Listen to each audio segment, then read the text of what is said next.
आज news anchor के लिए ऑडिशन का दिन होता है और ड्रेसिंग रूम में सब मेकअप कर रहे होते हैं। एक लड़की कह रही होती है, मैं तो बहुत नर्वस हूँ। उसकी मेकअप आर्टिस्ट कहती है, तुमने इसके लिए इतनी मेहनत की है, तुम चिंता मत करो, सब ठीक ही होगा। वो लड़की कहती है कि लेकिन मैंने सुना है उन्होंने पहले ही किसी को सेलेक्ट कर लिया है। आर्टिस्ट बोलती है, नो वे। और वो लोग साइड आई से देखने लगते हैं। जब यूजिन वहाँ आ रही होती है, वहाँ सब उसे अजीब तरीके से देख रहे होते हैं। यूजिन भी सोचती है कि यहाँ सब मुझे इग्नोर कर रहे हैं। उसे पीछे से स्योरिन की आवाज आती है कि मैंने सुना तुमने अपनी एंगेजमेंट कैंसिल कर दी और जिहान को छोड़ दिया। यूजिन पलटकर कहती है, तुम और कुछ कहना चाहती हो? स्योरिन कहती है, तुम्हें पता है यूजिन, तुम्हें यहाँ से चले जाना चाहिए इससे पहले कि तुम खुद को और भी ज्यादा शर्मिंदा करो। ये सब सुन के यूजिन हंसने लग जाती है। फिर स्योरिन चिढ़कर पूछती है कि इसमें हंसने जैसा क्या था? यूजिन कहती है, बस वो मुझे कुछ याद आ गया। वो मन ही मन कहती है, तुम भी उतना ही बदल गई हो जितना कि मैं। स्योरिन, मेरी पिछली जिंदगी में तुम ऑल टाइम बस यही चिंता करती रहती थी कि कहीं मैं तुम्हारे और जिहान के बारे में जान न लूं।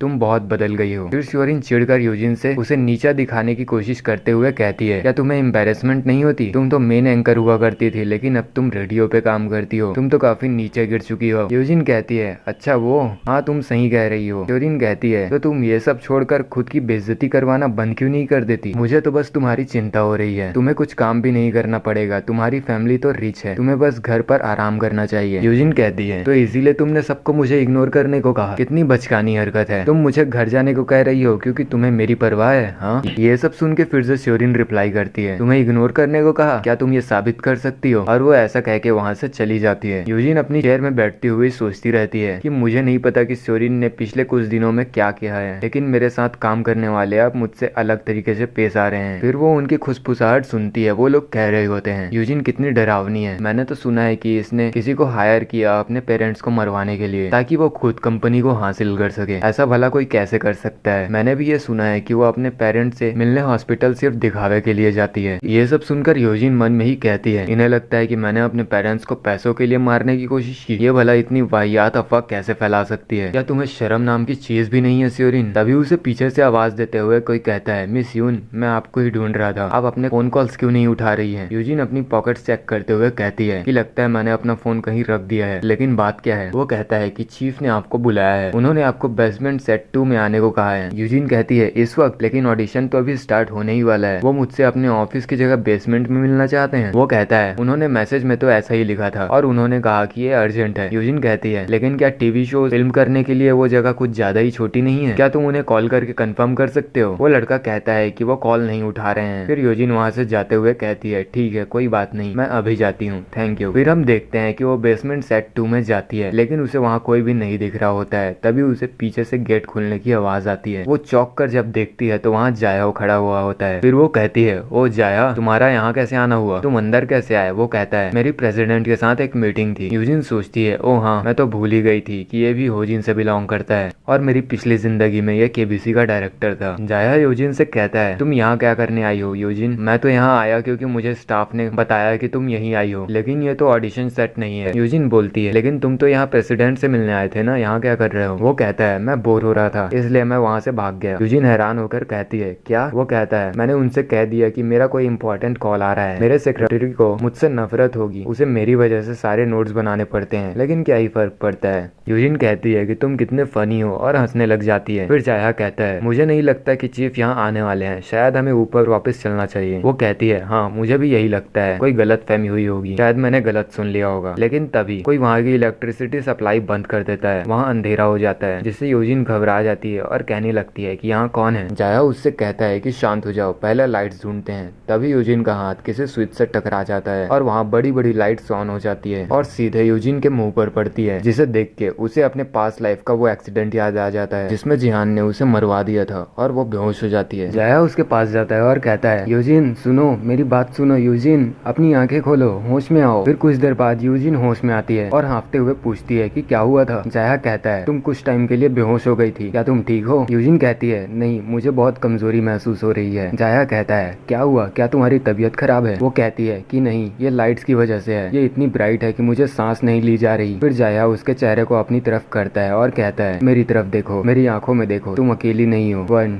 2, अब अपनी आंखें बंद करो, धीरे धीरे सांस लो। फिर नेक्स्ट सीन में हम देखते हैं कि कुछ वक्त के बाद यूजिन जाया से टिक कर बैठी होती है और वो उसे पूछता है कि क्या अब तुम ठीक हो? वो रिप्लाई करती है, हाँ पहले से बेहतर हूँ। लेकिन वो देखती है कि उसके हाथ में चोट लग चुकी थी और खून बह रहा होता है। जाया कहता है मैंने अपने सेक्रेटरी को बोल दिया है, उसे ज्यादा टाइम नहीं लगेगा यहाँ आने में। तभी यूजिन को अपनी ऑडिशन की याद आती है। जाया कहता है ऑडिशन की किसी पड़ी है भला, लेकिन यूजिन खड़े होते हुए कहती है नहीं, मेरे लिए ये इम्पोर्टेंट है, मेरी बारी लास्ट में है। लेकिन उसकी बात को काटते हुए जाया बोलता है तुम पहले शांत हो जाओ और अच्छे से सांस लो। उसी वक्त यूजिन जाया से आ रही सिट्रस की सेंट को नोटिस करती है जो उसे बहुत पसंद आती है। और फिर तभी वहाँ धड़धड़ाते हुए कुछ लोग आ जाते हैं और कहने लगते हैं क्या आप ठीक हैं? जाया कहता है मैं ठीक हूँ, मिस यून का ध्यान रखो। वो कहते हैं मिस यून आप यहाँ क्यों हैं? हम तो इस सेट को ब्लॉक रखते हैं। यून कहती है ये खुला था और किसी ने बाहर से इसे बंद कर दिया। जो सुन के वो दोनों हैरान हो जाते हैं। फिर जाया कहता है क्या एंकर का ऑडिशन अभी भी चल रहा है? उसका सेक्रेटरी कहता है हाँ अभी तक तो चल रहा है। जाया कहता है चीफ को जल्दी से कॉल करो, उन्हें बोलो कि मैं ऑडिशन ऑब्जर्व करना चाहता हूँ। वो ठीक है बोलता है। फिर यूजिन के पास जाके कहता है मैम आपको तो बहुत पसीना आ रहा है। वो कहती है मिस्टर हान अभी क्या टाइम हो रहा है? वो कहता है कि अभी तो 3 बज रहे हैं। यूजिन सोचती है 3 बज गए, लेकिन मुझे अभी भी ऑडिशन स्क्रिप्ट पढ़ना बाकी है। जाया कहता है कि क्या 10 मिनट काफी होंगे? यूजिन कहती है क्या मतलब? जाया आगे बोलता है कि मैंने चीफ को ऑलरेडी बोल दिया है, इसलिए मैं तुम्हें 10 मिनट दिलवा सकता हूँ, तो चलो इसे जीत कर आते हैं। फिर ये सब सुनकर यूजिन खुश हो जाती है और हाँ में अपना सर हिलाती है। फिर नेक्स्ट सीन हमें ऑडिशन वाले सेट का दिखाया जाता है। ट्यूरिन ने अभी अभी अपना ऑडिशन दिया हुआ होता है और वहाँ लोग उसकी तारीफें करते हुए कह रहे होते हैं कि गुड जॉब ट्यूरिन, तुमने काफी इम्प्रेसिव काम किया। फिर वो पूछते हैं कि अगला नंबर किसका है? दूसरा बंदा कहता है कि वो वेटिंग रूम में नहीं है। वो पूछता है कि आखिर ये है कौन? तो दूसरा बंदा कहता है कि ये मिस यून है। ट्यूरिन मनी मन ये सोचकर खुश हो रही होती है कि वो तो सेट में कैद है, तो वो ऑब्वियसली यहाँ नहीं आने वाली है। वो सिंपैथी दिखाते हुए उनसे कहती है ओ नो, लेकिन यूजिन तो पहले कभी इतनी लापरवाह नहीं थी। वो कहते हैं क्या तुम्हारे पास उसका नंबर है? क्या तुम अभी उसे कॉल कर सकती हो? अगर वो नहीं आएगी तो मुझे चीफ को बताना होगा। तभी श्योरिन देखती है कि जब कोई कह रहा होता है ओ डायरेक्टर सीओ आपका यहाँ होना तो हमारे लिए ऑनर की बात है। हम देखते हैं कि वहाँ जाया सीओ आ चुका हुआ होता है, जो कह रहा होता है कि मैं हमेशा से इसे ऑब्जर्व करना चाहता था, वो भी लाइव, ना कि रिकॉर्डिंग्स देखना चाहता था। वो बंदा कहता है हाँ इसे यकीनन सामने से देखना ज्यादा इंटरेस्टिंग है। श्योरिन सोच रही होती है कि ये आदमी यहाँ क्यों आया है। तभी जाया उसकी तरफ देखता है और श्योरिन घबरा कर दूसरी तरफ अपना मुंह घुमा लेती है। तभी उसे पीछे से किसी की कहने की आवाज आती है कि मिस यून यहाँ आ चुकी है, सब कोई तैयार हो जाओ। श्योरिन के तो पसीने ही छूटने लगते हैं जब वो देखती है कि यूजिन उसके बगल से गुजरती है। अब कैमरा ऑन होता है और यूजिन सोचती है कि मुझे कैमरा से डर नहीं लगता, मैंने अनगिनत बार इसका सामना किया हुआ है ऑलरेडी, अब बस देखते जाओ, मैं दिखाती हूँ कि हम कैसे अलग हैं श्योरिन। अब यूजिन बोलना शुरू करती है। फिर कुछ देर बाद जैसे ही उसका ऑडिशन खत्म होता है, लोग उसकी तारीफें करते हुए तालियां बजाने लगते हैं और कहते हैं मिस यून तो सच में इम्प्रेसिव है। हाँ तुम देख कर ही पता लगा सकते हो कि वो मेन एंकर हुआ करती थी। पता नहीं अब कौन जीतेगा, वैसे कोई एक्सपीरियंस के अगेंस्ट तो नहीं जीत सकता। ये सब सुन के श्योरिन वहाँ से चली जाती है। फिर कुछ देर बाद जब यूजिन वापस ड्रेसिंग रूम में आती है और सोच रही होती है कि ना जाने मैंने अपना फोन कहाँ छोड़ दिया, अचानक उसे अपना फोन मिलता है। वो सोचती है कि कहीं हॉस्पिटल से कोई इम्पोर्टेंट कॉल ना आया हो बस। और तभी उसकी नजर एक इम्पोर्टेंट मैसेज पर पड़ती है जिसमें लिखा हुआ होता है कि ये हॉस्पिटल से मैसेज है और पेशेंट की कंडीशन अब और भी खराब हो गई है।